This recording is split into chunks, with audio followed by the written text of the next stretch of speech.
Adam Lanza, an awkward and camera-shy 20-year-old with a personality disorder that would lead him to commit mass murder. This is where he lived, an affluent street in a beautiful New England town, a place where people are comfortable with keeping guns at home. His mother and father were divorced, but in a statement his father Peter said, "No words can truly express how heartbroken we are. We are in a state of disbelief and trying to find whatever answers we can. We too are asking why." There's no picture of him in the Newtown High School yearbook, just his name listed among other students described as camera shy.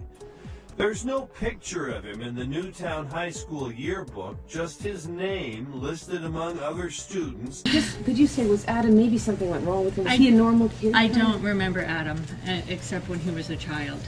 I knew him when he was younger. Reporters been asking around if anybody knows them on the block, and nobody knows them, which is odd for this neighborhood. It's very odd because a lot of people in this neighborhood know each other, and if they don't know each other, they know of somebody. And even someone we spoke to who lived just 2 doors down from the Lanzas said they had very little information about the family and didn't really know Adam Lanza. About 3 years ago, back in 2009, that's really the last time we have any hard record of any classes he took, any courses he was enrolled in. After that, right at the time that the divorce was finalized, it seems that Adam Lanza simply fell off the face of the earth. There is no record of anything that he did, what he may have accomplished, who he met with. We've had a very difficult time even finding friends who knew him from the period 2009 on. So he existed, but he existed in a world that really nobody knows about.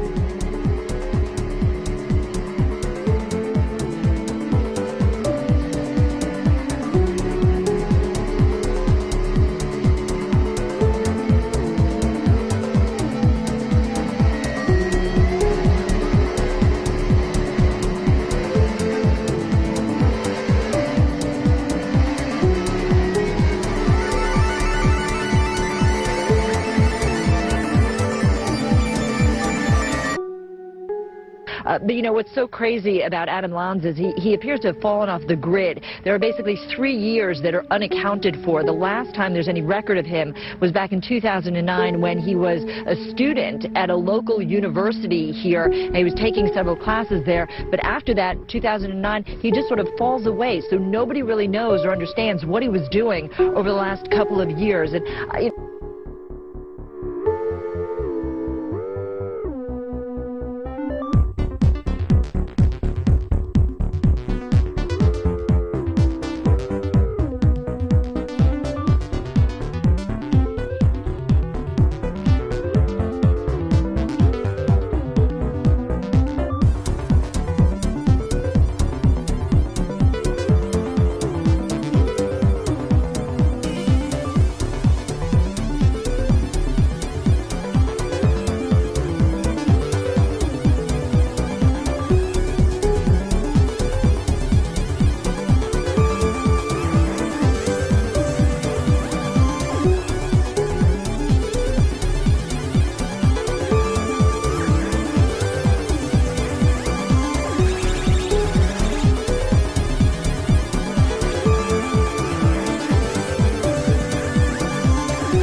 and we are told that the mother of the suspected shooter, who is also dead at the scene, was also killed. She is a teacher, and she was also killed at that school, according to our law enforcement sources. According to our law enforcement sources. Why? Why did the gunman identified as Adam Lanza choose this school? Now, our initial information was that his mother was actually teaching there. We know that now not to be true. The school officials have said she was never on the full-time staff list although it's never been completely clear to us yet whether his mother may have been a volunteer or substitute teacher there. But in any event, we know she was not at the school that morning. She was at her house and was killed there. But we're told, and this may turn out to be an important piece of information about the potential motive here, that on the 13th of December, Adam Lanza went to the school, a couple of officials have told us, and got in some kind of altercation, is the word that they use, between him and 4 other staff members. Now, they say that of the 4 staff members that he got into an argument with, 3 were killed in yesterday's shooting. A 4th person was not there. The 4th person was not at school that day, and that staff member is being interviewed by federal investigators, and that may turn out to, or rather federal and state investigators, and that may turn out to be an important piece of information. So we don't know why that altercation took place, what the substance of it, what the nature of it was. And as you heard at the news conference just a few minutes ago, the police there in Connecticut say when they went to the mother's house, they found what they described as some valuable evidence that they think may be able to use, they say, to paint a complete picture as to why. So it does appear that the investigators there are beginning to develop some idea about the motive, though we don't know yet what that is, and I suspect they don't have all the pieces in place yet.